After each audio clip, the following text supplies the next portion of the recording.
The Mega Man Game Boy pentology set out to prove something. Could the popular Mega Man series we know on the NES also work on a handheld device? And as someone who has played all 5 of those games, I will definitely say yes. Despite the level design being a little more compact and making the series mainstay items like Rush Jet kind of useless, it really did work as a short but sweet game series to play on the go. Not only does Nintendo have 6 Mega Man games for the NES, it also has 5 Mega Man games on their Game Boy handheld, which just goes to show how much hold Nintendo had on the Mega Man series. Now, to be fair, not all the entries were bestsellers, but they did sell enough to warrant the number of sequels made. However, in 1995, Nintendo and Sega were at an all-out sales war of just trying to one-up the other. Some say this marketing conflict has been going on since the Super Nintendo launched in 1991, but I do believe that it goes back even further with this rather passive-aggressive commercial released by Sega in 1989. It doesn't outright make fun of the NES, but it does often brag about being twice the power, twice the fun, and all that jazz. It's almost as if Sega's just looking over and pridefully exclaiming, "Oh, hey Nintendo, how's your NES faring against our technologically superior Sega Genesis? It's 1989, and 8-bit graphics are a thing of the past." So, of course, Nintendo releases their 16-bit console, and with it, the hyped-up sequel to the critically acclaimed Super Mario Bros. 3, and that would be Super Mario World for the SNES. How on earth will Sega compete with such star power? Well, Sega's got their own mascot that isn't some stupid-ass elf kid whose main platforming gimmick is rock, paper, scissors. No, this time they have this Sonic the Hedgehog character for the Sega Genesis, with his very own debut title, and year after year, Sonic 2 and eventually Sonic 3 and Knuckles were released, while Nintendo released sequels/prequels to their franchises like Super Metroid, Zelda: A Link to the Past, and the Donkey Kong Country trilogy, the last practically rivaling Sonic's 16-bit trilogy, even if it did come out at the tail end of the classic Sonic era and into the recession point of the franchise. But Sega held their own against Nintendo quite well worldwide, and was even better received in Europe and South American markets especially, and the competition was even more fiery when it came to third-party titles. For example, the SNES had Aladdin and Lion King, but so does the Genesis, and their version of Aladdin has a frickin' sword, and that is often said to be the better version to own.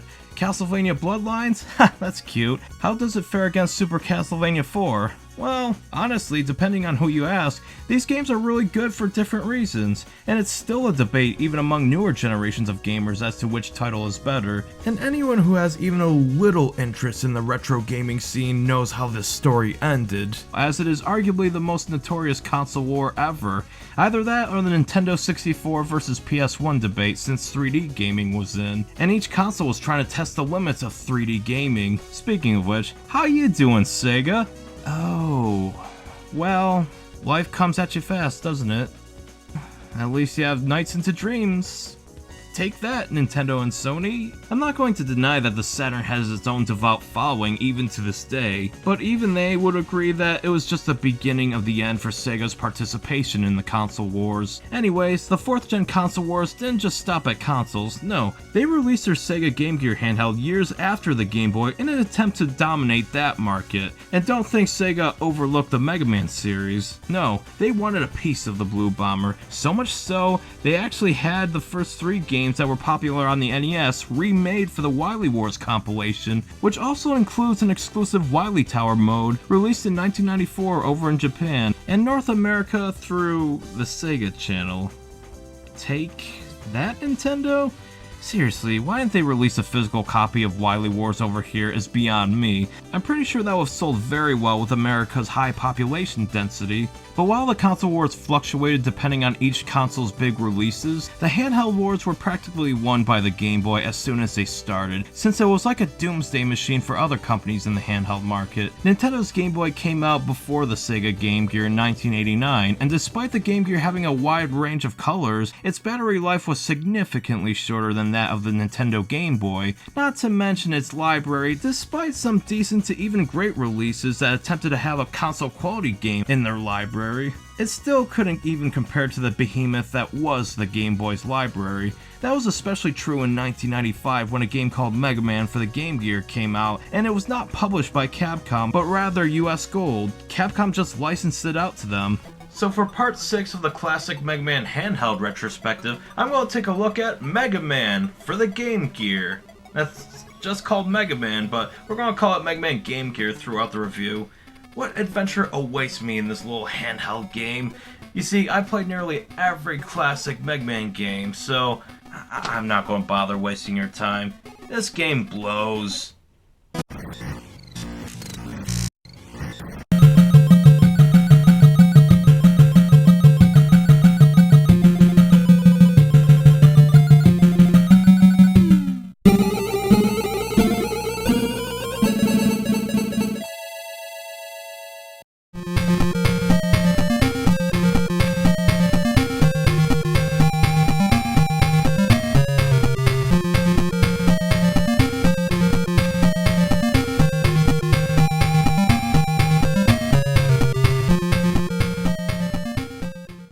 Finally! I found a game worse than Mega Man 1 for the NES, and no, it's not a watered down version of that game, no, it's actually kind of a mix of Mega Man 4, 5, and even 2 at one instance, so it's more of a same name, different game deal like the previous 4 games I reviewed.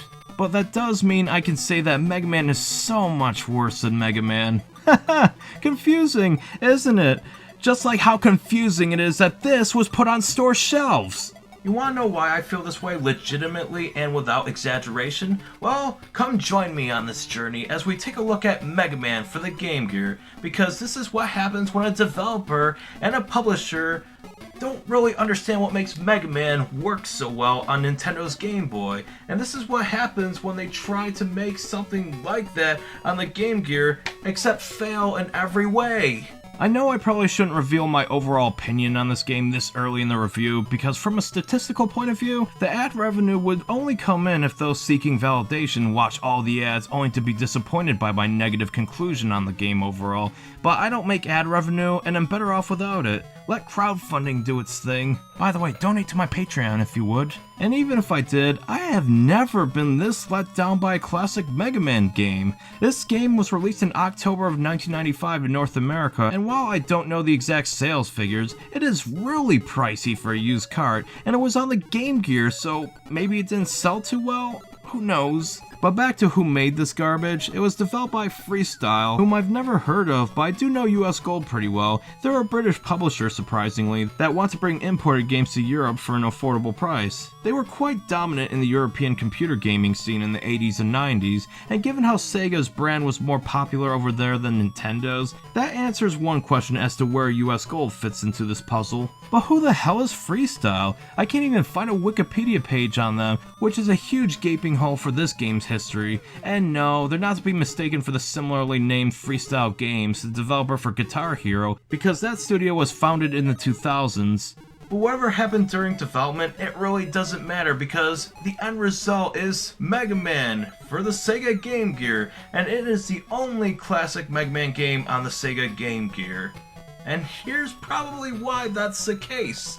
Basically, it has a similar intro scene to Mega Man 4, and despite being recycled content, I don't mind that solely because for someone new who has never played a Mega Man game up to this point, and this is their first exposure to the series, it's important to know what the hero is all about and what he's up against. Dr. Wily builds evil machines to take over the world. Rock volunteers to be converted into the hero we play as. That's not even an oversimplification just to get on with the rest of the review. No, that's actually all that's said, with a decent animation showing Rock's conversion to Mega Man. You know, this is probably the best part of the game. Because of the color options offered in Sega's 8-bit systems in comparison to the NES, it actually gives the sprites and backgrounds so much more color and detail. It's honestly got more visual depth going for it than even the NES games, graphically speaking.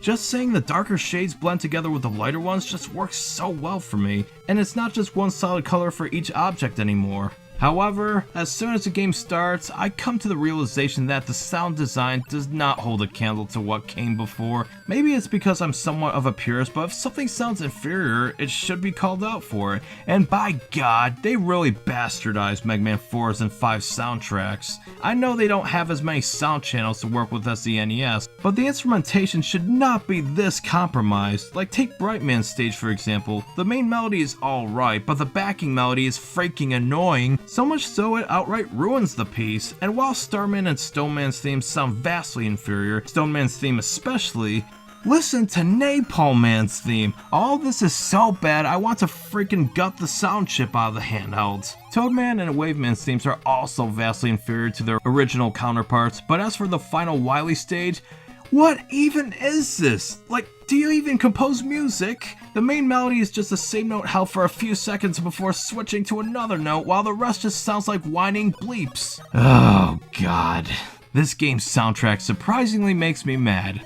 I've not had this happen before, and I expect some people to find my reception to be a bit much, but this only goes to show Minakuchi Engineering succeeded where Freestyle outright failed. I mean, the Wily boss theme is probably the least awful adaptation, since the other subpar instrumentation kind of works in this composition's favor, but rest assured viewers, this is only the beginning of the trek up Fecal Mountain. But how is the gameplay of Mega Man for the Game Gear? Well, it's functional, sure.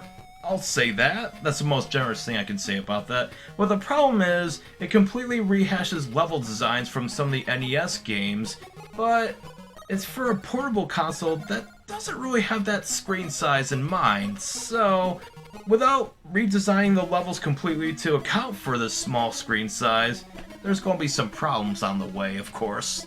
I mean, it's still the usual non-linear level progression where you can pick either Starman, Brightman, Napalm Man, and Stoneman's levels at the start, all of relatively the same difficulty. They at least got that aspect right, but playing any of them shows a glaring flaw that will plague this game. Instead of making the level design more compact and rearranging the enemy and obstacle placement to account for the Game Gear's 160 by 144 screen resolution, they instead decided to have the screen close to Mega Man, but with the exact level designs from the levels meant for the NES's 256 by 240 screen resolution. That basically means enemies will come in seemingly out of nowhere, or you can make blind jumps into instant kill spikes. Like Stoneman's stage wasn't too much trouble, but stages like Napalm Man and Brightman stages have a lot of instant kill spikes that can actually result in some cheap deaths. And because of the anti-gravity gimmick from Starman stage, this is the absolute worst level with this problem. That is pretty much a leap of faith since you can't actually see what's ahead of you, and I don't have faith in a higher power to guide me, so guess where that gets me. And you want to know what just adds salt to the wound? There are no continues after a game over. Like, how the f do you screw that up? It's kind of a given that Mega Man games give you infinite continues when you get a game over. Even the worst Mega Man game gives you this with no progress lost from finish levels, but this game wouldn't do that for whatever reason. No, it just wants to be different from the crowd. It just wants to be like, I'm not like those other games. I mean, sure, you're given a password for every time you beat a stage, but who would want to type in a password after every game over? Just let me continue, for crying out loud. This would be more forgivable if the game was actually fair, but nope. This game's challenge relies solely on memorization of the level design and muscle memory for when to avoid the incoming BS. I just hate this game. But regardless, after beating those 4 stages, we move on to the Fortress levels, which are basically repackaged Robot Master levels, complete with Robot Masters and their weapons. The difficulty doesn't really increase even in the last stage. It's just Toadman and Waveman stages complete with screen crunch. Sure, they don't frustrate to the level of Starman stage, but Waveman stage is altered slightly with an octopus mini-boss shrunken down. Wow. They actually thought of the screen size for once, but unfortunately that also means the weakness hitbox is smaller, making it more of an annoying nuisance than a fun mini-boss. And moving on to the final level, wait a minute, this looks familiar. Where did I see this stage before? No! No, God, please, no! No, God, please, no! No! No! I mean, you'd think it would be so much worse with screen crunch, right? While Freestyle has so far botched everything to the player's disadvantage, but sometimes they would botch things to the player's advantage, whereas Quickman's stage lasers don't kill you instantly, but instead damage you. Which, to be perfectly honest, while I was very critical of the Mega Man 2 version in that review, having lasers not instantly kill you nor even heavily damage you kind of makes this section go from a mildly irritating trial and error section to just a pointless trek to the next section to the very final final boss. And you guessed it, the boss battles aren't all that good either. Gee, who would have figured? I mean, the Robot Masters are more or less the same as they were, except their patterns are altered to account for the screen resolution, and they're honestly pathetically easy. Even all the Fortress bosses, none of them get harder as you progress in the game, which just goes to show how much the difficulty curve outright stagnates, and that's the problem. The way they were set up in the NES games was all fine, but this screen handicap just makes them boring to fight. Like, I get that now they have a new weakness chain, but they're only uninteresting when I'm using the default weapon. Now, as for when I use the weaknesses against them, they're freaking useless. Like, look at Brightman, for example, when I use a Star Crash. Crash weapon. Stone Man and Napalm Man are the least awful since they don't outright get caught in a repeated defenseless loop, but still, I expect better than this, because Mega Man 5's bosses were honestly great fighting them without their weaknesses and with their weaknesses in the original. This is just an insult to the source material. These bosses are like Mega Man 2 Game Boys where they're altered to the point of being easier and more pathetic. They're basically like zombies with half their brains rotted away, like even worse than Mega Man 2 Game Boy. And also, I know it's a nitpick, but why is Starman green in the menu but in real time he's orange? Like, come on, you can't even get that right? That's basic art direction, people! The Game Gear supports a wide variety of colors displayed at once, so you can't hide behind the system limitations excuse. And as for the weapons, they function as they did originally in the NES games, no problem there. However, this game is pretty easy on the combat side of things, so much so that I never really felt the need to use the weapons except for boss battles. I mean, the stone weapon, is still the worst weapon ever made. It's difficult to aim the turning stones at an enemy, plus I'd rather use literally any other weapon. The napalm bomb weapon? It's also kind of useless, because it sometimes bounces off the desired target or detonates too early. Like, why would I use this instead of the Charge Buster? The Star Crash weapon, it's alright. I mean, as a shield against flying enemies, it's great to use, but its secondary function is being a projectile weapon against enemies. It's a little weak, so I tend to use it more as a shield than I do as a projectile weapon, same as it is with 5 NES. Brightman's weapon, the Flash Stopper, alright, why are all these weapons just renamed to more generic sounding designations? Anyways, it stops time temporarily, but doesn't drain as you use it in one room. As I've said before, I love that it only uses a portion of your energy and stops time temporarily. At least that's what it did in Mega Man 4, the source material for this game, but it doesn't even do that in this game. And the one time I thought I would need to use it, being the Quickman lasers, well, it doesn't stop the lasers. I repeat, it doesn't stop the freaking lasers. The problem with having the last two weapons in the Fortress is that while the Wave Splash is kinda useless unless used against Toadman, a good weapon like Rain Flush, or Rain Weapon as it's called here, you don't get to use it for long before the game ends, not on a bang, but with a faint whimper. Like, I love this screen nuke for a weapon. I suppose you can use it against Wily, but that's still way too late to get the maximum utilitarian value out of it. And I suppose that's why the Fortress levels exist in other games, so you have more time to play around with the weapons you just got in the first 8 levels. So overall, these weapons are a mix of garbage to even good, but it's so 50-50 in quality, and it's very surprising you only get 6 new weapons in the game instead of the usual 8. I mean, sure, you have the default Charge Buster and the Mega Man 5 version of Rush Coil, but this is such a step backwards, even if we account for it being a handheld title with limitations. The short Mega Man Wily's Revenge had more than the standard 8 weapons. Not to mention, there was also the 9th weapon from this game's exclusive boss being Enker. You see, that's doing your own thing and taking full advantage of the handheld's capabilities. But do tell me, what excuse does this game have when it was made 4 years later after Wily's Revenge came out? Not only is it on a much more powerful handheld, but it also could have taken a look at what the previous 5 handheld games did and tried to top that. Come on, Freestyle. This is the Sega Nintendo console wars. You're not pulling your own weight. Even the ending is just garbage. I would have talked about it in the story portion of the review, but what's the point? There's nothing worthwhile to analyze, there's no character arcs, there's not even a really specific plot to give Mega Man an excuse to go after Dr. Wily. And when they finally face off, Mega Man kills Dr. Wily as evidence of the vehicle exploding, and not only that, he absorbs Dr. Wily's powers? What?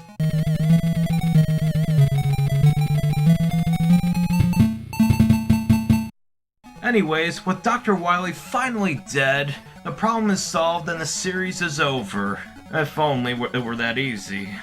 Overall, this game is something else. It has no identity of its own, it's so short yet so forgettable, and it has the biggest crime of taking what worked before and decided to make them not work for whatever reason. And the screen crunch rivals that of Sonic 2 Game Gear. Like, how the hell do you do that? So with that said, I have no problem rating this game as outright bad, not just as a Mega Man game, but as a video game in general.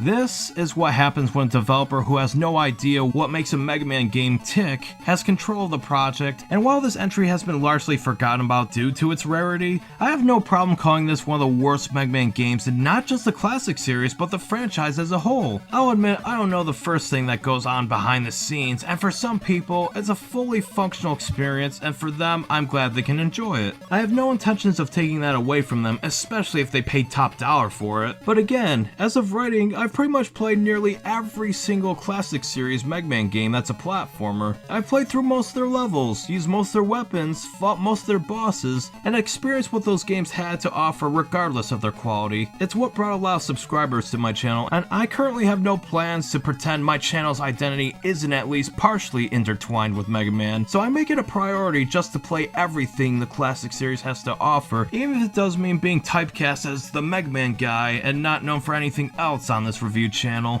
Sometimes I agree with the general consensus on a particular entry in the series, while other times I couldn't disagree more. I don't do it to be coronated the Emperor of Mega Man fans. I mean, I am in the Empire business. But not in that way. I've played all these games because, let's face it, I am obsessed with the Mega Man series. I play those games looking for a good to even great time, and more often than not, I am not disappointed. It's my favorite game series because of that. But then, I play this twice, and I am being completely honest in saying that it hasn't brought me any joy at all, and if some people are looking into buying this looking for a good time, I just hope this review will show them what they're getting into, just in case. If any of you want to buy this game for collector's purposes, or even just for the enjoyment of it, go right ahead. But me personally, I wouldn't have this game in my collection if it was only a penny. That's it, the 149th review is done. Mega Man Game Gear review shall be out soon.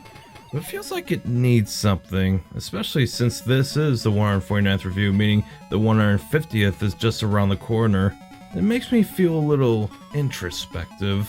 While the original retrospective didn't gain many views overnight, slowly I've gotten so many subscribers from people commenting on those videos. Over 2018 and 2019, I would get email notifications of those commenting on those videos, and some of them have brought interesting comments to leave, whether they be anecdotes of how they played these games during their childhood or just civil disagreements over the quality of the game. Even though in 2018 I've kind of given up on the regular uploads because my job as a cook at a restaurant has been more of a priority in my life, it has been pretty fun to review these types of games as a hobby, as something to release occasionally. Despite contemplating on ending this series one way or another, I never really have any desire to quit YouTube, even if I do have less energy than I used to, and just getting a discussion going with these videos has been more than enough motivation to keep me going until I physically can't do it anymore. But I'm in my mid-20s, so hopefully that'll be many decades away. Who knows what the future holds for me? I could someday become internet famous, I could still be an underdog, I could probably give it all up for the pursuit of something else. I'm gonna see where it takes me, because we're 149 reviews in. I just hope you're ready for what the 150th review has in store. So, that's it for part 6 of the classic Mega Man handheld retrospective. Stay tuned for the 7th part because we're going to take a look at Mega Man and Bass Challenger from the Future. Originally slated to be after the original Mega Man Bass review, but it would make more sense consolidating all the handheld games into one retrospective. And I'll just talk about Bass briefly, just to introduce him to audiences that weren't really aware of his existence and just stumbled across that video for whatever reason. But yeah, I am really looking forward to making this because it'll be the 150th review of the SQG review show, and I have a lot of special plans for this episode, so stay tuned for that. You do not want to miss it.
Professor, Psyquestian gentleman is not in the sanctuary Earth.